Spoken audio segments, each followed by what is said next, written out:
nun lâu lệ thiên na linh ai lâu sẽ phong lệ lâu va tu kỳ thằng ai lâu hồi nun lâu lệ thiên na linh ai lâu sẽ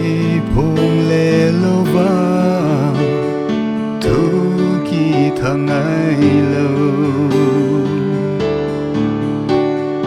hiện na đình thu na tin say kiến cái giá ô mai hiện đình lung ghé in nay hiện sang in nay ngài lu gió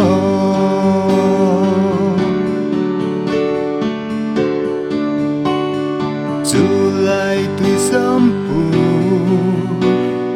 khal tuy căng gì ô kỳ luôn li vang alung na lai dù lại tuy sớm phù khal tuy căng gì ô kỳ luôn li vang alung na lai lan nu hung in lang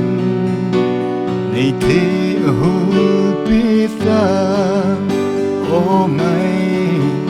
hiện đình lung ghé in nay hiện sang in nay ngài lu gió